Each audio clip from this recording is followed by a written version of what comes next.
ഇന്ത്യയിലെ ദാരിദ്ര്യത്തിൻ്റെ തോത് നല്ല രീതിയിൽ കുറച്ചു കൊണ്ടുവരുന്നതിന് കഴിഞ്ഞ 11 വർഷം കൊണ്ട് നമുക്ക് സാധിച്ചിട്ടുണ്ട്.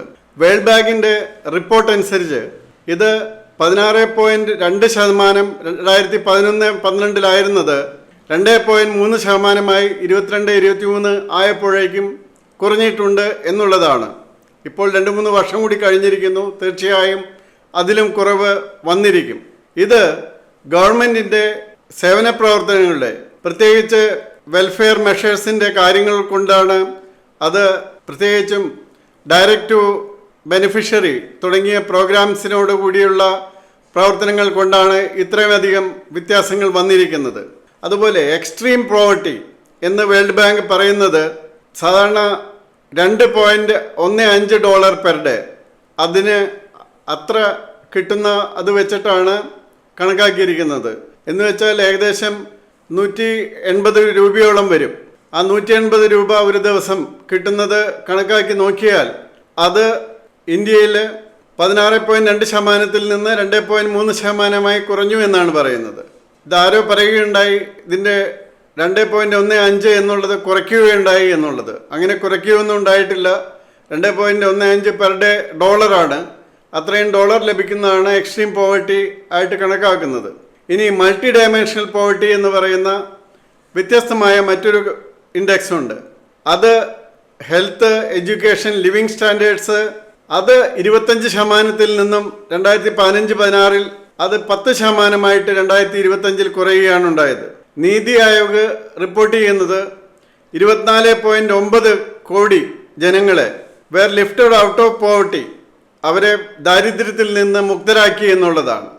2013-14 മുതൽ 2022-24 വരെ കണക്കെടുക്കുമ്പോൾ ഏകദേശം 25 കോടി ജനങ്ങളെയാണ് ഇന്ത്യയിൽ മൾട്ടി ഡയമെൻഷണൽ പോവർട്ടിയിൽ നിന്ന് മുക്തരാക്കിയിട്ടുള്ളത്. അപ്പോൾ നമ്മൾ ശ്രദ്ധിക്കേണ്ട കാര്യങ്ങളുണ്ട്. നമ്മൾ നടപ്പാക്കുന്ന നടപടികൾ ഞാൻ നേരത്തെ ഒരു പോസ്റ്റിൽ പറഞ്ഞിരുന്നു. അത് ഇന്ത്യയിൽ തൊഴിലിനെ സംബന്ധിച്ച 4 കോഡുകൾ, 4 നിയമങ്ങൾ, 29 നിയമങ്ങൾ 4 ചുരുക്കി പുതിയ കോഡുകൾ നടപ്പാക്കിയെന്ന്. അത്തരം കാര്യങ്ങളിൽ ഉണ്ടാകുന്നത് സാധാരണ നിലയിൽ അത് വായിച്ചു നോക്കിയാൽ അറിയാം, അത് തൊഴിലാളികൾക്ക് ക്ഷേമകരമാണ്. പക്ഷേ തൊഴിലാളി നേതാക്കന്മാർക്ക്, പ്രൊഫഷണൽ നേതാക്കന്മാർക്ക് ആയി നടക്കുന്നവർക്ക് നഷ്ടമുണ്ടാക്കുന്ന കാര്യമാണ്. അവരുടെ ജോലി നഷ്ടപ്പെടുമെന്നുള്ളത് തീർച്ചയായിട്ടും ഉറപ്പാണ്. ഈ അവസരത്തിൽ ഞാൻ ചൂണ്ടിക്കാണിക്കുന്നത് പണ്ട് മധുര കോട്ട്സ് എന്ന് പറഞ്ഞ് തൃശ്ശൂർ ജില്ലയിലുണ്ടായിരുന്ന ഒരു സ്വകാര്യ സ്ഥാപനത്തിൻ്റെ കാര്യമാണ്.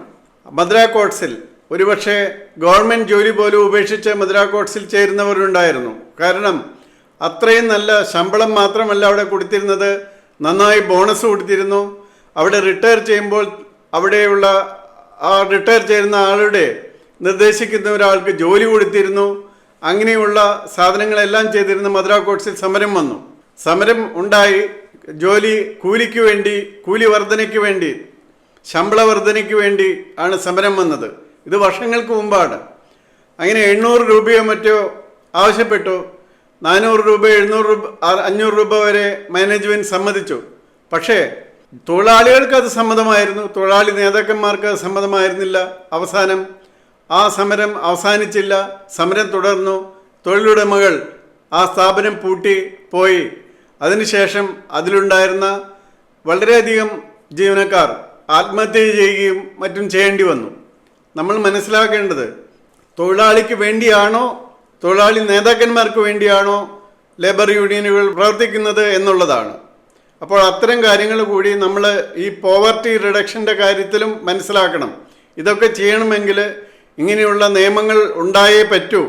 ആ നല്ല നിയമങ്ങൾ വരുമ്പോൾ അത് നല്ല രീതിയിൽ നടപ്പാക്കിയെടുക്കാനുള്ള പരിശ്രമം നമ്മുടെ ഭാഗത്തു നിന്നും ഉണ്ടാകേണ്ടതാണ്. നമ്മൾ ഈ നേതാക്കന്മാരാൽ തെറ്റിദ്ധരിക്കപ്പെട്ട് അതിനെതിരെ പോകുമ്പോഴാണ് പലപ്പോഴും കൂടുതൽ പ്രശ്നങ്ങൾ ഉണ്ടാകുകയും അവസാനം ഉള്ള ജോലി തന്നെ ഇല്ലാതാവുകയും ചെയ്യുന്നത് എന്നുകൂടി നമ്മൾ മനസ്സിലാക്കുക. വില നിലവാരത്തിൻ്റെ തോത് 0.25% ആണ്, വളരെ കുറവ്. കഴിഞ്ഞ 12 വർഷത്തെ ഏറ്റവും കുറഞ്ഞ വിലക്കയറ്റമാണ് ഇപ്പോൾ അനുഭവപ്പെടുന്നത്. ഇത് കേരളത്തിൽ പക്ഷേ അങ്ങനെയല്ല. കേരളമാണ് ഇന്ത്യയിൽ ഏറ്റവും കൂടുതൽ വിലക്കയറ്റം പ്രതിഫലിക്കുന്ന സംസ്ഥാനം. അതിൻ്റെ ബുദ്ധിമുട്ട് നമ്മൾ മലയാളികൾ അനുഭവിക്കുന്നുമുണ്ട്. അപ്പോൾ മറ്റ് സംസ്ഥാനങ്ങളിൽ വിലക്കയറ്റം വളരെ കുറവാണ്. ഈ കുറഞ്ഞ വിലക്കയറ്റവും GSTയിൽ വന്ന മാറ്റങ്ങളുമെല്ലാം അതോടൊപ്പം ഭാരതത്തിൽ തന്നെ സാധനങ്ങൾ ഉൽപ്പാദിപ്പിക്കാൻ തുടങ്ങുന്ന ആത്മനിർഭർ ഭാരതവും എല്ലാമാണ് ഭാരതത്തിൻ്റെ ഈ കുതിച്ചുചാട്ടത്തിന് ശക്തി പകരുന്നത്. ഇത് നിലനിർത്തി പോവുക എന്നുള്ളതാണ് നമ്മുടെ ആവശ്യം. ഇപ്പോൾ വന്നിരിക്കുന്ന 4 ലേബർ കോഡുകൾ ഇതിന് സഹായകരമാണ്. അത് മാത്രമല്ല, പ്രധാനമായും അത് തൊഴിൽ മേഖലയെ സഹായിക്കുന്നു. പക്ഷേ തീർച്ചയായും അതിലുള്ള നേതാക്കളെ സഹായിക്കുന്നതല്ല. അതുകൊണ്ട് തന്നെ നേതാക്കൾ പലരും അതിനെതിരെ പോകുന്നതിനായിട്ട് സാധ്യതയുണ്ട്. അപ്പോൾ നമ്മൾ ശ്രദ്ധിക്കേണ്ടത്, ഈ നേതാക്കൾ പറയുന്നത് പലതും അവരുടെ വ്യക്തി താല്പര്യങ്ങൾക്ക് മാത്രമായിരിക്കും. നമ്മുടെ ഭാരതത്തിൻ്റെ താല്പര്യത്തിനോ നമ്മുടെ പൊതുവായ താല്പര്യത്തിനോ അനുസൃതമായിരിക്കില്ല എന്നുകൂടി നമ്മൾ മനസ്സിലാക്കുക. കോൺഗ്രസിലെ അന്തകവിത്ത് പറയുന്നത് ഇന്ത്യൻ സമ്പദ് വ്യവസ്ഥ മരിച്ചുപോയെന്നാണ്. ട്രംപിൻ്റെ അന്തകവിത്ത് വാങ്ങിക്കാത്തതിന് ട്രംപിന് തോന്നിയ അസൂയ, അത് ഇവിടത്തെ അന്തകവിത്ത് അതേപടി ഏറ്റുപാടി. ലോകത്തിലെ വലിയ സംഭവ വ്യവസ്ഥകളിൽ ഏറ്റവും കൂടുതൽ വളർന്നത് ഭാരത സമ്പദ് വ്യവസ്ഥയാണ്. ട്രംപിൻ്റെ 50% തീരുവ വന്നിട്ടും ഏറ്റവും കുറവ് വിലക്കയറ്റവും ഇവിടെ തന്നെ. ചായവാലയുടെ കീഴിൽ ഭാരതത്തിൽ നടക്കുന്നത് അന്യാദൃശ്യമായ വളർച്ചയുടെ ഘട്ടങ്ങളാണ് എന്നുകൂടി നമ്മൾ സന്തോഷത്തോടെ ഓർക്കുക.